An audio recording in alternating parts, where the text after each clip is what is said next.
Hey guys, Darren here. Welcome to Mayhem Country Living.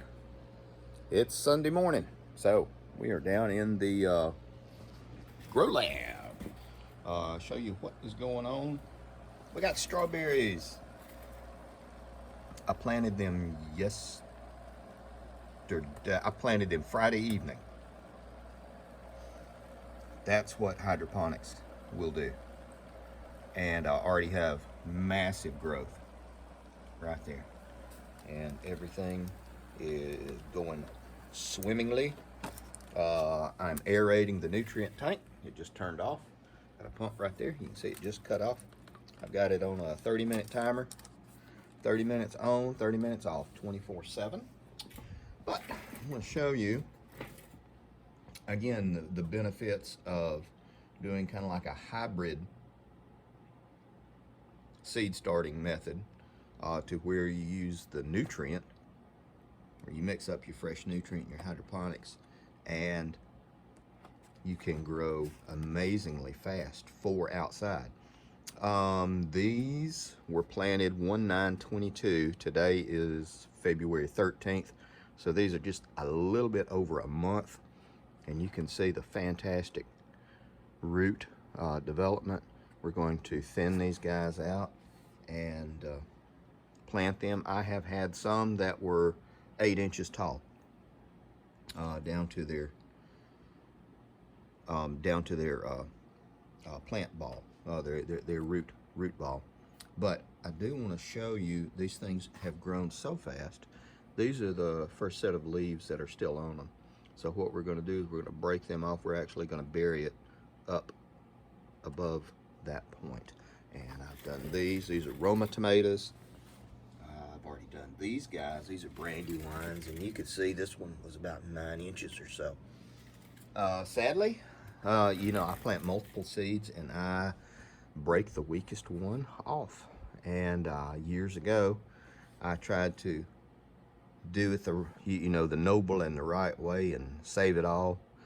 I never could get them separated without killing both of them or damaging the root system. So what I'll do, this one is a little bit smaller, and you can see, take it off, drop it down in the bottom, so it will help to fertilize the next one. This guy's getting ready to go. One thing I will say, using nutrient from my hydroponic solution, you will get a little bit more of an algae growth, so you do want to watch for that. And if you do get a lot of it, this is peroxide, hydrogen peroxide and water. How much? I put in 1 good glug of it. And then this is a 32-ounce bottle. There we go. You can see it foaming up. That will kill the algae. It won't hurt the plant. And then we're going to start planting these guys. But how about that? 30 days growth.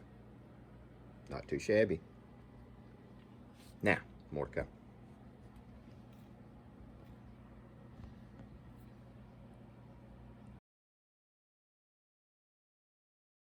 I'll show you how we do this. It is nothing exotic. I use just regular topsoil. I know people are saying, oh my gosh, I can't believe you put just regular dirt. That'll kill plants. Plants aren't supposed to be in dirt. They're supposed to be in pristine potting soil and blah, blah, blah, blah, blah. It's dirt. You can put a sifter, put this through a sifter and sift out the big chunks if you wanted to. I'm gonna take these. You can rip, this is a peat pot. You can rip them open a little bit just to help, but you really don't need to, because you can see the roots have grown through famously. Now I can get rid of that algae, so we could do that. We do it when it feels like it, and because these things are tomatoes, you see the small hair-like fibers that are on the stalk. Those can be roots. So what we're going to do is we're going to bury this plant up to the first set of leaves. That's why I've left them on.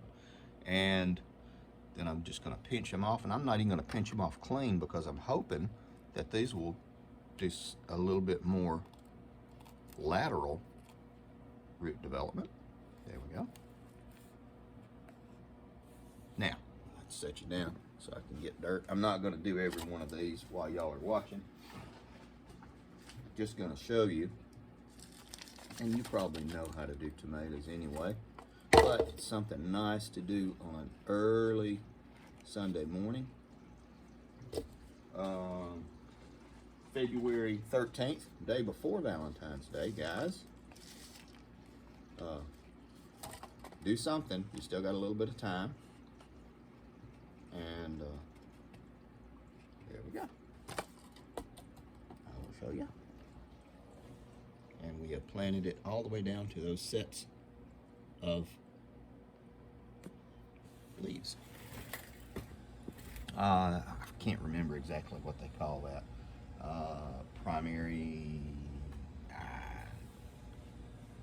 Primary seed leaf or something like that.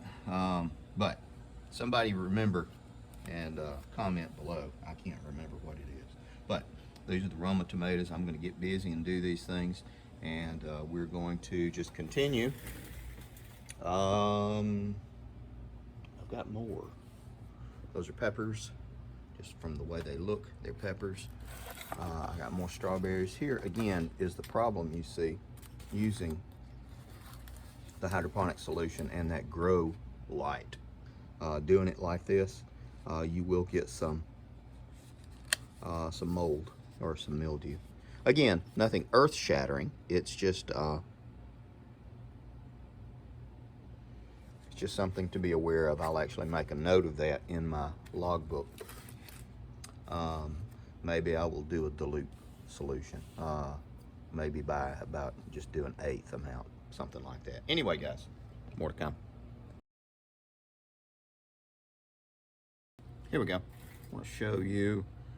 You see the choice, the reason that I choose certain plants over the other. And again, this one is taller. This one is more robust, and this one is a little thinner and spindlier. I don't mind short plants as long as they're nice and thick, because that way there's less chance of a dampening off. But as well as these guys have been growing, I don't foresee that being a problem. And look at the fantastic root system.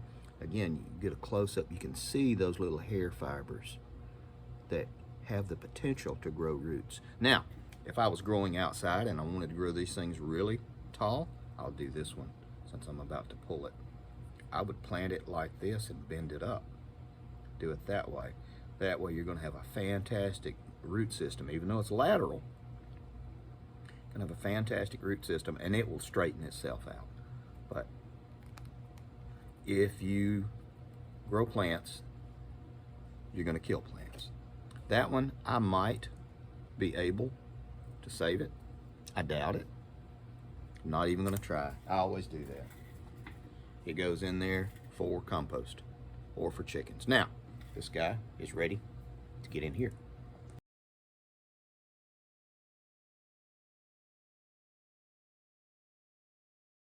I did want to show you this. This is that tall Brandywine tomato plant that I've had for about a year. You can see it is no longer tall. I have cut it and made cuttings from it. And remember, when you do it like this, you are actually cloning the plant. Genetically, these are the same as that one. These are all the cuttings that I took off of it. I took about 11 or 12 cuttings off of that one. Most of them are doing pretty good. These guys are looking a little poorly, and I've had them under the lights under here again, 14 hours on and 10 hours off. Odds are good most of these will survive. Why am I planting so many? Because I'm expecting some of them to die, and this is also experiments for doing it right now, so I don't have to struggle as much later on if I have to. And I'm also keeping good notes. I will show you that in just a second. And these guys, they get kind of snitty once you transplant them, but they usually rebound very, very well. And you can see more. I'm doing basil cuttings that way. I'm doing peppers that way. So we have a lot more going on down here now. One of the things everybody says, why did you do it like this? Why did you build it so low? Because this is also a teaching area that I teach and show the grandkids about plants and everything. You'll notice this is perfect height for 2, 3, and 4-year-olds to come up here, look and pinch off something, take a pinch off of it and eat it, something like that. That is why I have it down here. And to make it easier on me, since I have it kid height, I do everything from a rolly chair too. So I'm a lazy gardener, indoor gardener. But I think we're almost at the end of this video. It's just always amazing how these things do so well. You'll never grow an oak tree in a hydroponics tank. You'll never grow wheat affordably. You'll never grow citrus affordably. But for greens, these things have doubled in size, and they've already grown out from where we've been cutting it off, and I've already replanted everything. So we will have more. We're going to have a whole bunch of people over today for an early dinner, and we're going to do Caesar salad. So, well, these are the salad greens for it. More come. I did want to show you something real quick. My grandkids got me socks for my birthday, but not any kind of socks. They got me Batman socks. How about that?